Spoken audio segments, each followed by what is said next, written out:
안녕하십니까. 신의균의 국방TV 위클리 디펜스입니다. 아주 중요한 우리 군사 소재를 간단하게 분석해 보겠는데요. 오늘은 좀 심층적으로 분석했습니다. 자, 제목이 한국 기갑부대 비상 걸렸다. 돈 아끼다 장병 다 죽을 판이다. 이 주제로 저희들이 조사를 하다가 정말 놀라운 영상들을 발견했습니다. 제가 이번에 방송하는 이 내용은 이거 보안사고 아니냐 라는 그런 생각이 들 정도인데 이게 EBS 그리고 MBC 이런 전국 방송에서 보도가 된 영상이에요. 지금 이 영상들이 전 세계 군사 커뮤니티로 퍼져나가서 와, 한국 전차 이거밖에 안 되냐, 이런 그 놀라운 글들이 올라오고 있습니다. 어떻게 이런 영상이 또 방송을 통해서, 그것도 공중파 방송을 통해서 나갔는지 정말 우려스럽기 그지없는데요. 이것들을 가지고 우리 한국 전차, 장갑차, 기갑부대들이 얼마나 비상이 걸렸는지, 그리고 우리가 알고 있었던 이른바 좀 국뽕에 좀 차 있으면 와, 우리 전차 짱이지 라고 했던 그게 얼마나 허상이었는지 보도록 하겠는데요. 정말 안타깝습니다. 어떻게 하면 우리 기갑부대 살릴까요? 보겠습니다.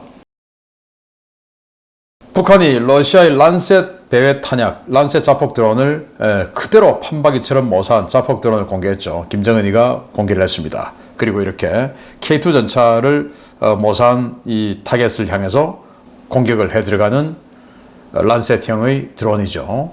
자, 이걸 보고 와, 이제 우리 전차들 큰일 났구나 라는 생각을 했는데요. 자, 그러면 우리는 이걸 막아낼 수 있는지, 북한은 지금 대량 생산한다고 하고 있는데 우리는 막아낼 수 있는지, 막을 능력은 되는지, 또 그 준비는 되고 있는지 보도록 하겠습니다. 자, 이 란셋 드론, 배회 탄약이라고 하는데 이 란셋 드론이 이제 북한에도 들어간다는 건데 자기네들이 만들었다는 거죠. 그리고 대량 생산한다는 건데 이게 뭐냐? 칼리시니코프 그룹 자회사가 개발한 배회 탄약 시스템입니다. 40분 채공 가능한 란셋 3와 30분 채공 가능한 란셋 1 두 종류가 배치되어 있으며 각각의 탄도 중량은 3kg, 1kg입니다. 저속으로 전장 상공에서 배회하다가 전자광학 카메라로 표적을 식별해 시속 300km로 가속해 약점으로 돌입하며 임무 형태에 따라 HE, 그러니까 고폭탄이죠. 그리고 HE 플래그, 그러니까 고폭 파편탄입니다. 그리고 대전차 고폭탄인 히트, 탄두 선택이 가능합니다. 대당 35,000달러. 그러니까 우리 돈으로 뭐 한 4, 5천만 원으로 이런 거 한 개 만들 수가 있는데 북한이 생산하는 가격은 인건비가 안 들어가기 때문에 이거보다 훨씬 싸겠죠. 자, 이런 것들을 북한이 대량으로 만든다. 그래서 시속 한 100km 정도로 이렇게 배회를 하다가 전차나 장갑차를 이렇게 딱 보면, 그리고는 이제 위로 솟아서 내려 꽂는데 그 속도가 시속 한 300km로 내려 꽂는다는 말입니다. 그렇게 해서 파괴를 하는데 약점을 파괴한다. 약점을. 그래서 어차피 뭐 시속 100km 정도니까 천천히 보는 거죠. 그러면 저기 뭐야, 에이브람스 있네? 또는 한국의 K2 있네? 자, 이러면 저 약점 어디야? 엔진룸이 제일 약점이죠. 그럼 엔진룸으로 파고 들어가자 해서 내려 꽂을 때 엔진룸으로 들어가든지 뭐 이런 식으로 이제 유도하는 방식입니다. 어차피 카메라로 보면서 유도하니까. 그래서 약점을 다 가린다 하더라도 또 폭발 반응 장갑 이런 거 만든다 하더라도 엔진룸에다가 폭발 반응 장갑 잘 안 되죠. 뭐 이런 식으로 해서 약점을 파고들기 때문에 탄도 중량은 1kg, 3kg 이렇게 작지만 이게 이제 무섭다라는 겁니다. 그래서 이번 우크라이나 전쟁에서 서방 세계 최강의 방어력을 자랑하던 미국의 M1A1 에이브람스 전차, 그리고 영국의 챌린저 2 전차도 당했습니다. 에이브람스 전차, 미국의 에이브람스 전차인데 미 해병대가 쓰던 거죠. 그걸 이제 가지고 갔는데 뒷부분을 그대로 때려서 파괴를 시켰습니다. 그리고 영국의 챌린저 2 전차, 이라크 전쟁에서 완전히 무적의 방어력을 자랑했던 그 챌린저 2 전차인데 이렇게 하늘에서 때린 건 속수무책이었어요. 이렇게 완전히 그냥 포탑이 날아가서 파괴된 모습을 볼 수가 있습니다. 약점만 골라 때리는데 장사가 있냐라는 건데 맞지요. 약점을 때리는데. 자, 커브 케이지도 폭발 반응 장갑도 무기력하다. 이제 대전차 미사일도 위에서 그냥 때려버리고 하니까 이제는 움직이는 관이 되어가는 전차입니다. 그렇다고 전차가 없으면 또 보병전에서 돌파력이 상실되니까 전차가 또 있어야 되죠. 자, 여기는 세계 최강의 방어력을 자랑하는 미국의 에이브람스 전차, M1A1 에이브람스 전차에 자꾸 내보내는데 자꾸 깨지니까 안 되겠다. 여기다가 폭발 반응 장갑 덕지덕지 갖다 붙였어요. 차체에도 포탑에도. 그런데 코넷 대전차 미사일의 텐덤 탄두를 맞고 격파된 M1 에이브람스 전차입니다. 지금 사이드 스커트 쪽으로 파고 들어가서 아마 조종석을 때린 것 같은데 죽었어요. 이 코넷 대전차 미사일 같은 경우에 후티 반군이 많이 썼어요. 그래서 후티 반군이 사우디아라비아가 가지고 있는 에이브람스 전차를 이 코넷으로 많이 격파를 했는데 이 코넷의 관통력은 균질 아변 강판 기준으로 1000에서 1400mm 정도의 관통력을 가지고 있다라고 알려져 있고 북한도 이 코넷이 많이 있습니다. 그러니까 그럼 우리는 우리 전차가 이 코넷도 맞는다라는 생각을 가지고 봤을 때 야, 에이브람스 전차 이렇게 코넷의 텐덤 탄두 그러니까 먼저 하나 들어와서 폭발 반응 장갑 깨버리고 그리고 본 탄두가 들어와서 진짜 장갑을 깨버리는 이 텐덤 탄두인데 여기에 견디지 못하고 저렇게 폭발 반응 장갑을 덕지덕지 갖다 붙이고 원래 기본 장갑의 방어력도 최강이라고 했는데 이것도 지금 이렇게 격파가 되어버린 상황이면 우리 한국의 전차는 맞으면 가는 거죠. 아니 우리 한국 이 전차들은 뭐 세라믹 장갑 그리고 중공 장갑 복합 장갑 그래가지고 우리는 방어력 엄청 좋아 라고 밀리터리 마니아들은 주장을 합니다. 그러나 제가 좀 이따가 보여드릴 이 방송을 통해서 지상파 방송을 통해서 보도된 그 화면의 캡처화면 보면 와 국뽕도 이제 더 이상 할 수 없구나. 이건 정말 빼도 박도 못하는 증거구나. 우리 한국의 전차 방어력이 이거밖에 안 되냐. 북한 전차 만나면 어쩌면 다 죽을 수도 있겠다. 라는 생각이 들 정도의 방어력인데 맞으면 가는 겁니다. 어떻게 해야 되냐 라는 거죠. 자, 이거 EBS, 여기 EBS 마크 귀퉁이에 조그맣게 보이는데 EBS를 통해서 방송된 자료 화면이에요. EBS에서 전차 만드는 생산 공정 이렇게 하다가 나온 겁니다. 여기에 엔진룸이에요. 엔진룸. 파워팩 들어가는 거죠. 엔진과 트랜스미션, 파워팩 들어가고 그리고 이제 연료 탱크 들어가고 하는 이 뒷부분인데 여기 장갑 보면 이거 2, 3cm도 제대로 안 돼 보이죠. 이 정도로 장갑이 얇습니다. 여기 지금 그 리벳이 있지 않습니까? 이 리벳 이게 도대체 2, 3cm 되겠습니까? 이게 헤드가 안 되겠죠. 그런데 그 리벳 이렇게 박아놓은 거 보면 이 안으로 쏙 들어가 있는 장갑의 모습을 볼 수가 있는데 여기가 바깥 장갑 그리고 여기가 안 장갑 이렇게 장갑이 얇아요. 뒤에 엔진룸 쪽인데 이건 기관포 맞아도 그냥 깨지게 생겼죠. 이 정도로 정말 깜짝 놀랄 정도로 얇은 우리 한국 전차의 이 후측방 모습인데 정말 놀랍습니다. 와 이거 진짜 RPG-7 아니라 그냥 14.5mm 기관총 맞고도 격파되지 않을까라고 할 정도로 정말 너무 얇은 엔진룸 쪽의 장갑을 볼 수가 있고요. 자, 그리고 포탑 장갑이 또 노출됐습니다. 이것도 방송을 통해서 노출된 거예요. 자, 여기 보시면 미국의 M1 전차 포탑인데 이건 이 본 장갑에다가 이 장갑을 그냥 다시 또 덧댔어요. 굉장히 두껍죠. 그런데 우리 K1 그리고 K1A2 장갑은 아주 얇아 보입니다. 뒤에 이렇게 공구상자, 이 뒤에 있는 게 이거 공구상자예요. 바스켓. 이 공구상자가 이렇게 있어가지고 멀리서 보면 K1 포탑이 꽤 커 보이는데 저 공구상자가 없다라고 생각하면 그냥 T-72의 포탑보다 더 나아 보이지 않는 그런 그 크기죠.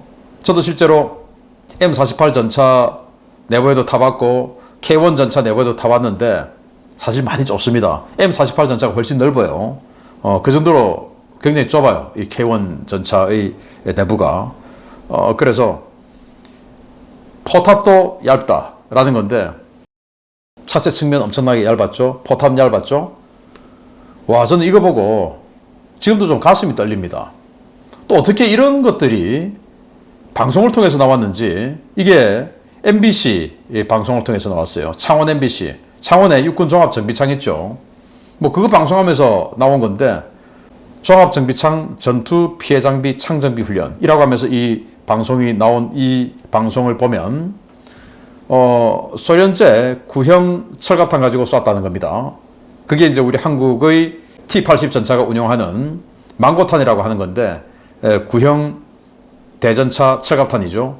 이른바 날탄이라고 하는데 그게 우리 한국이나 미국이 가지고 있는 텅스텐 탄심의 미국은 뭐 열화우라늄 탄심이지만 이 텅스텐 탄심의 그 길쭉한 날개 안정 철갑탄보다 관통력이 약하다고 알려져 있는데 그걸 지금 때려서 조종석 앞을 때렸는데 여기 굉장히 경사가 급한 데죠. 거의 한 80도 경사쯤 되는데 여기를 때렸는데 튕겨내지 못하고 그대로 박혀버렸어요. 그리고 관통이 됐습니다. 이게 실제라면 이 내부가 조종석인데 조종사 바로 죽었겠죠. 전차도 K1 전차도 아니고 120mm 전차포를 탑재했죠. 120mm 전차포입니다. 지금 보면 K1A1 전차입니다. 이 K1A1 전차가 소련제 구형 망고탄, 구형 철갑탄을 맞고 전면 장갑이 격파되었습니다. 전차 장갑 중에서 제일 강력한 데가 차체 전면 장갑이에요. 그 다음 강력한 데가 포탑 전면, 차체 전면 여기가 제일 두껍고 강력한 데인데 이걸 지금 구형 망고탄 맞고 격파됐다. 이 구형 망고탄의 관통력이 뭐 500에서 550mm라고 하는데 그러면 우리 K1 전차의 제일 두꺼운 전차 장갑이 500에서 550mm도 못 막아낸다 이거 아닙니까? 너무 놀랍죠? 전면 장갑인데 그러면 이 경사가 엄청 급한 이런 그 전면 장갑도 차체 전면 장갑도 500에서 550mm 관통력의 이 구형 망고탄에 뚫릴 정도면 경사가 상대적으로 적은 포탑 이 장갑을 맞았을 때 어떻게 됩니까? 그냥 바로 그냥 뻥 하고 뚫려버리는 거죠. 그러면 이 안에 있는 포수, 전차장 그냥 다 죽는 겁니다. 이게 한국 전차의 현실이었다. 그래서 미국의 레딧이라고 굉장히 큰 커뮤니티가 있습니다. 거기에 이 사진들이 올라오면서 와 한국 전차 놀랍다. 어떻게 이렇게 뚫리냐 라는 그런 이야기들이 지금 많이 나오고 있는데 뭐 제가 한 20년 전쯤에 그냥 밀리터리 마니아 생활할 때 우리 K1A1 전차를 세계 10대 전차 8위 뭐 이런 식으로 막 평가하고 국뽕이니까 막 그렇게 했는데 이게 무슨 뭐 이 정도 되면 북한의 115mm 전차 125mm도 아니고 115mm 전차 포탄 맞고도 안전을 담보할 수 없는 이 정도 수준 아닙니까? 천마호 이 115mm 맞고 이거 안전하다라고 보장할 수 있겠습니까? 이 정도인데 정말 놀라운 겁니다. 그럼에도 불구하고 이 K1 전차, K1A2 전차에 뭐 증가장갑 또는 폭발 반응장갑 있는 거 보셨습니까? 없어요. 또는 이 KG 같은 거 씌워놓은 거 보셨습니까? 없어요. 계획도 없어요. 이렇게 방어력 약하게 만들어 놓고 아까 이 전차의 엔진룸 쪽의 측후면 완전히 그냥 얇죠. 이만큼. 이건 기관포에도 뚫리게 생긴 만큼 얇고 전면 장갑도 이 구형 포탄에 이렇게 뚫린다. 이러면 이거는 뭐 특단의 대책을 세워야 되는 겁니다. 자, 그런데 이것만 있냐? 전차만 있냐? 장갑차는 더 무섭죠. K808 그리고 K200 이렇게 10명씩이나 타는 10명 또 승무원까지 합하면 12명 이렇게 타는 이런 보병 수송 장갑차 이거는 뭐 그냥 기관포에도 다 뚫리지 않습니까? 14.5mm 북한이 가지고 있는 중기관총 다 뚫려버려요 이런 거. 그런데 여기다가 안전하니까 니들 장갑차 뒤에 타고 적진으로 돌진해 할 수 있겠습니까? 적진으로 돌진하게 만들려면 적이 쏘는 무기에 맞아 죽지 않을 무장을 해주고 돌진하라 그래야죠. 그런데 14.5mm 북한이 가지고 있는 중기관총에도 다 뚫리는 이런 장갑차를 가지고 적진에 돌진하라? 이거는 말이 안 되는 겁니다. 러시아가 지금 하고 있는 스톰제트 그거하고 다를 게 뭐가 있습니까? 말이 안 되는 거죠. 그리고 지금 오늘의 주제가 란셋 드론 같은 드론이 위에서 내리꽂는 건데 드론을 방어할 수 있는 어떤 장비라도 있습니까? K808, K200 없어요. 자, 그리고 이 사진 정말 상징적으로 보여준 사진인데 한미연합 훈련 사진입니다. 한미연합 훈련할 때 미국의 브래들리 장갑차 그리고 우리 한국의 K-21 장갑차 같이 보이는데 브래들리가 K-21보다 훨씬 작아 보이죠. 사진으로 지금 앞에 있음에도 불구하고 앞에 있으면 더 커 보여야 되는데 그럼에도 불구하고 훨씬 작아요. 뒤에 있는 우리 K-21이 훨씬 크죠. 그런데 무게가 브래들리가 28톤, 우리 K-21이 25톤이에요. 그 말은 이 K-21이 얼마나 그냥 어깨 뽕만 들어가 있는 허풍선이냐라는 것을 알 수가 있죠. 실제로 풍선 들어가 있으니까 물에 띄우려고. 그런데 가격은 또 뭐 지금 100억 가까이 막 가죠. 이런 엄청난 가격인데 이걸 가지고 북한 입장에서 분대당 2정씩이나 가지고 있는 RPG-7 발사관, 7호 발사관. 야, 발사관도 아깝구만 기래. 그냥 뭐 기관총 쏘면 되는데. 그 정도로 약하지 않습니까? 그런데 이 미국의 브래들리 장갑차는 전차포탄 맞고도 안 죽어요. 그렇게 방어력을 강하게 만들어 놨는데 우리는 이게 뭡니까? 자, 그러면 우리는 능력이 없냐? 능력이 있어요. 2012년에 우리 대한민국은 능동방어장치 APS를 개발했습니다. 그러면서 지금 12년 흘렀죠. 그때 APS를 K2 전차에 안 달았어요. 왜? 예산 없다고 안 달았습니다.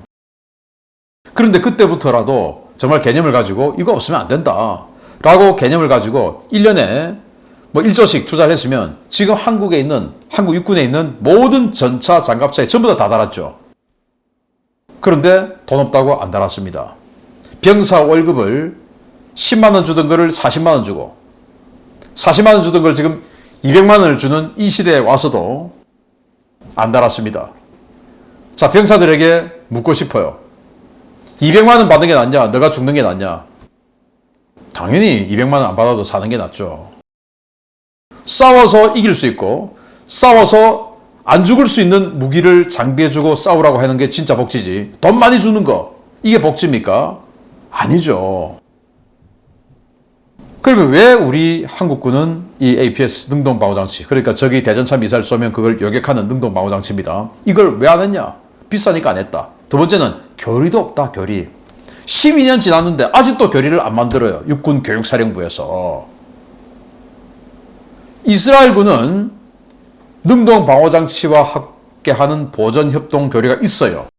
우리나라가 이 능동방어장치를 안 하는 이유가 뭐냐? 보전협동 전투를 하는데, 즉 전차가 가면 전차 옆에 장갑차에서 내린 보병들이 같이 움직이는데 적의 대전차 미사일이 날아온다고 전차에서 여객탄을 날려버리면 여객탄 파편이 우리 보병을 때려버리니까 우리 보병이 우리 여객탄에 맞아 죽는다. 그러니까 안 된다 라는 거였어요.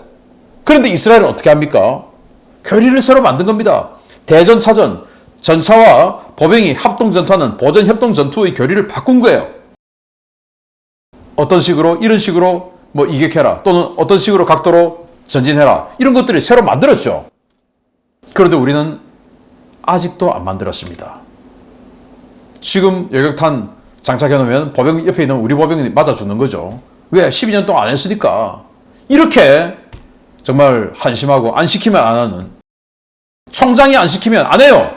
왜 안 합니까? 총장님 이거 좀 해야 되겠습니다 라고 건의는 도저히 못 합니까? 왜 그렇게 수동적입니까? 그 훌륭하신 분들이, 와, 육군 2스타, 3스타 보면요, 이분들 정말 천재냐 라고 생각될 정도로 정말 똑똑해요. 그런 분들이 왜 이렇게 수동적이에요? 12년이나 됐는데 왜 교리를 아직도 안 만들었습니까? 안타깝죠. 자, 그리고 이제는 필수품이 되어가고 있는 드론 제머입니다. 트럭에도 뭐 조그만 찝차에도 달았죠. 그리고 장갑차 다 달아놨습니다. 그리고 러시아 보병 뒤에 짊어지고 다닙니다. 그거 지금 이제 노획해서 전파 방해가 어느 정도 되냐라고 지금 테스트하고 있는 우크라이나 군인데요.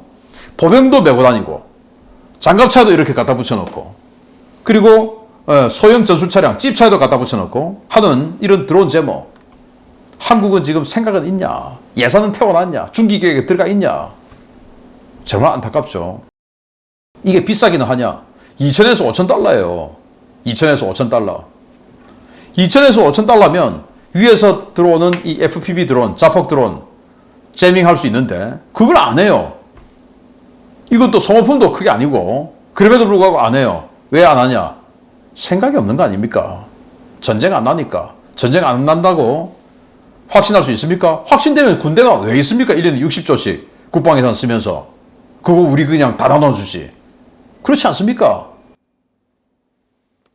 그래서 제가 한국군의 모든 기갑 차량에 APS, 즉 능동 방어장치 그리고 드론 제머를 장착할 시에 비용이 얼마나 드냐 계산해 봤어요. K2 전차 260대 그리고 앞으로 150대 더 들어오죠. 여기에 3명 탑승합니다.